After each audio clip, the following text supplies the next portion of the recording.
Yo, what's up guys? This is further thoughts on breathing.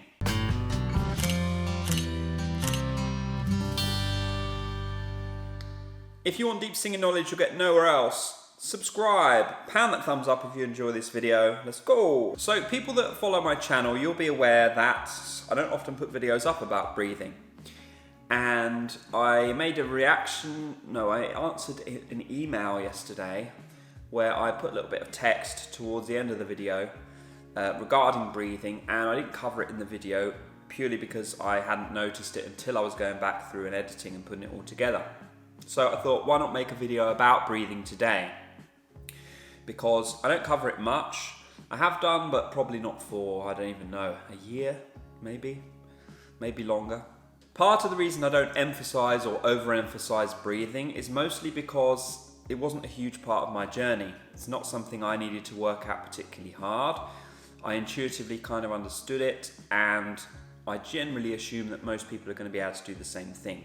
However, that's not always the case. Sometimes people need to put a little bit of time into it. As our good friend Ken Tamplin likes to say, breathing is the engine of your voice. And there's some truth to this. Some of the trickiest problems I've had to solve teaching singers has been just airflow issues. Everything's working, the coordination seems to be about right. Things are working, but they go through their mid-range and it just falls apart. And often I've had to eventually realize after a little bit of time, oh, okay, there's just not enough air going through, and without that air nothing else is going to work. It's going to be impossible. So the first building block of your voice is just breathing out evenly. So the main issue that people have when breathing and singing is this: they tend to breathe a bit shallow, they tend to breathe a bit quickly. Now the question is, how do we avoid this? How do we breathe better? How do we breathe in a way that is more productive and more conducive to good singing? Now, people can answer this easily for themselves, but they'll have to get a little bit away from their singing. Everybody in one part of their life is breathing well, or at least breathing in the right way to sing. The question is finding that part of your life. Now, for most people, when they're lying down in bed at night, when they're drifting off to sleep, when they're just very, very relaxed, they'll find that they typically breathe in the right way. The mind is set up so that when we're relaxed and we're comfortable and we're just chill, you'll find that the air tends to fill up lower down in the lungs. As soon as that mindset changes, as soon as we have any anxiety or pressure or stress, the breath tends to get shallower. Great breathing is just calm breathing, deep breathing, and easy, simple breathing. It's most important to get the mindset right. And in many ways, the mindset you want to go into when you sing is just the same mindset as when you're lying on the sofa watching telly, which is another good one. Just chilling out on the sofa. And you'll find when you do that, especially if you're young, you won't have to breathe very often at all. You'll probably find you breathe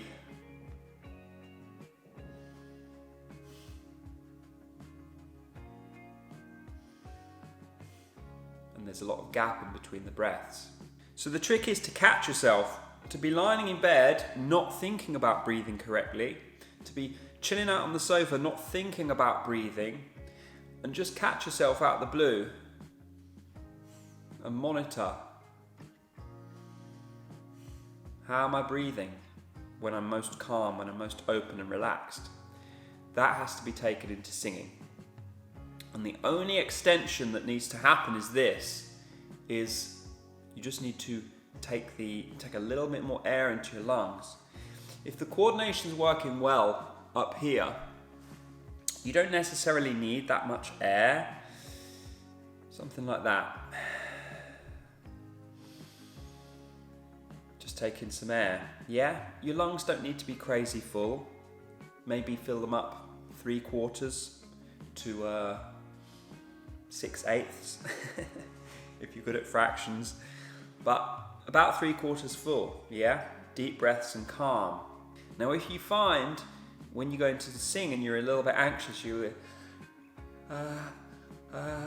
this type of thinking, shake it out. I often, when I'm most calm, when I wake up in the morning, I vocalize typically, especially if I'm singing that day, like a stream or something.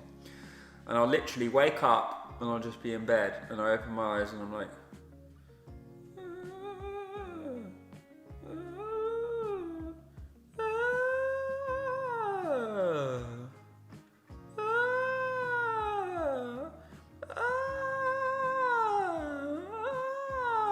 I'll just make these sounds.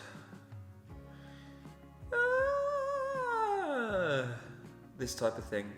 But you notice, when you wake up in the morning, first thing is when you're most relaxed. You're just like half asleep, you're not even thinking. You haven't got the opportunity as easily to get into that anxious mindset that leads towards shallow breathing.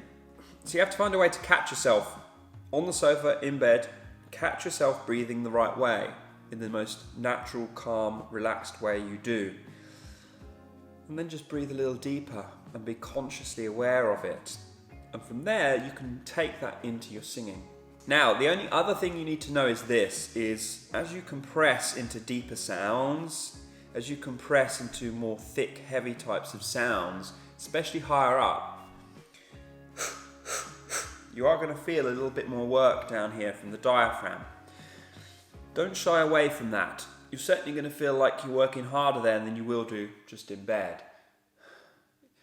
It's not that easy when you sing. Now, it is on light, heady types of sounds, but not when you're singing full out. You will feel, ooh, ooh, ooh, ooh. You'll feel a little bit of work. You'll feel a little bit of support happening down there. Now, this is normal, natural, and fine. The question is, and the question you've got to answer in your mind is, how much effort is proportionate to the amount of closure I'm engaging? Because the airflow and the closure work in tandem. If there's a lot of air pressure, and no closure, you get an airy, pushed type of sound. Conversely, if you've got lots of squeeze on the chords, and not enough pressure, airflow underneath, you've got the opposite problem. You've got a very squeezy tone. So this relationship between the chords and the diaphragm, the amount of pressure that you're pushing through on the air, has to be balanced. And that's what's tricky about breathing. It's finding the right amount of effort that's required for that degree of arytenoid action. As I close those arytenoids and bring the chords together,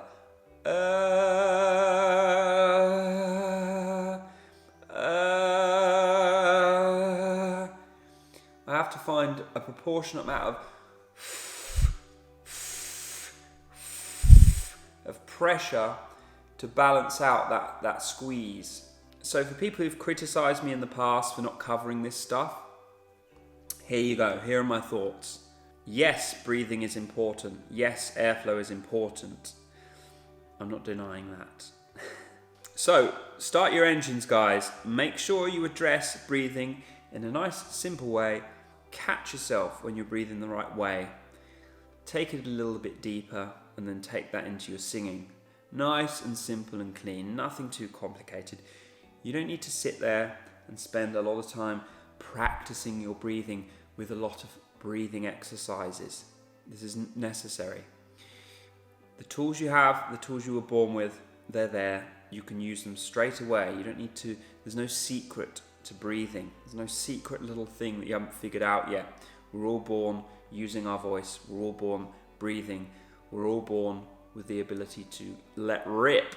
But sadly, as we are socialized, that ability to let rip is inhibited out of us to some degree. To one degree or another, it's inhibited out of us. And the more it's inhibited, the more you are a struggling singer. So set yourself free and let rip. And I'm going to leave it at that, guys. Listen, if you want deep singing knowledge you'll find nowhere else, hit that subscribe button. Pound the thumbs up if you've enjoyed this video. Pound that thumbs up if you've enjoyed this video. I'll see you tomorrow. Take care. Bye.